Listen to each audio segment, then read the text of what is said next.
한 남성이 교량의 난간을 손으로 부수고 있습니다. 콘크리트로 시공된 것처럼 보이는 이 구조물은 남성의 손에 두부처럼 허물어져 버립니다. 이 구조물은 다리 위를 걷는 보행자의 안전을 위해서 시공된 난간입니다. 하지만 지방정부가 보행자를 보호해야 할 난간을 그저 전체 구조물의 장식으로 분류하면서 이런 결과물이 나온 것입니다. 건설업체와 고위관료 사이의 비리와 뇌물은 일상적이라고 봐도 무방할 정도로 중국의 부실공사는 중국의 부패한 관료 시스템과 매우 밀접한 관련이 있습니다. 건축의 각 단계마다 뇌물을 상납해야 하는 것은 물론이고 그 대가로 해당 관료는 건설업체의 전문성이나 경력과는 상관없이 입찰과 수주에 개입하게 됩니다. 그 결과로 이 다리를 건설한 후난건설그룹은 1992년 설립 이래 낮은 품질의 자재, 표준 이하의 공사를 시행했음에도 불구하고 고속도로와 교량공사에 관여해왔습니다. 영상의 이 다리도 아이러니하게도 다리가 다 지어진 다음에야 건설 승인이 이루어졌습니다. 이와 같은 안전의식의 부재 때문에 발생하는 사고도 적지 않습니다. 작년 6월 캄보디아 시아누쿠빌에서 발생한 28명이 사망했던 건물 붕괴 사고도 사전허가 없이 무리한 건축을 하다가 발생한 사고였습니다.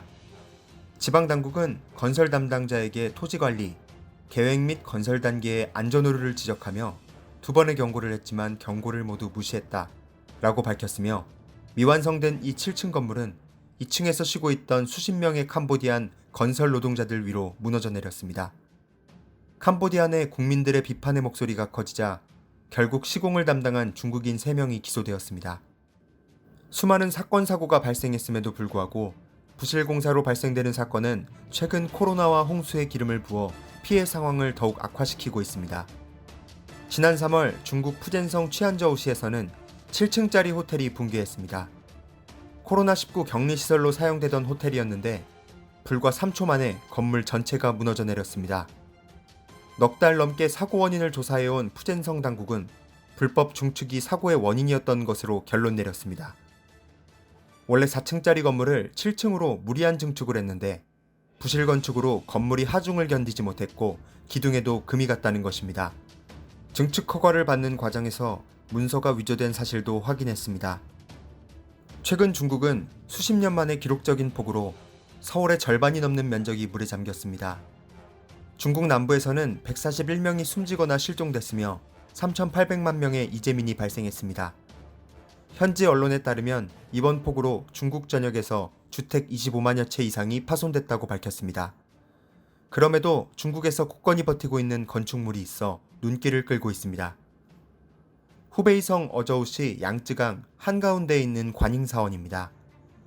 사원은 홍수로 인해 물에 전부 잠긴 듯한 모습이지만 물살을 이겨내며 흐트러짐 없이 굳건하게 서 있습니다. 모습이 드러난 지붕과 벽은 조금도 훼손되지 않은 듯 보입니다.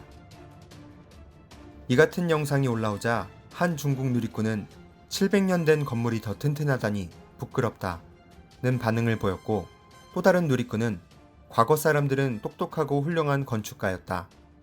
최근에도 코로나 격리 시설이 부실공사 때문에 무너져 700명 넘게 건물에 매몰됐었는데 이건 충격적이다 라는 반응을 보이기도 했습니다.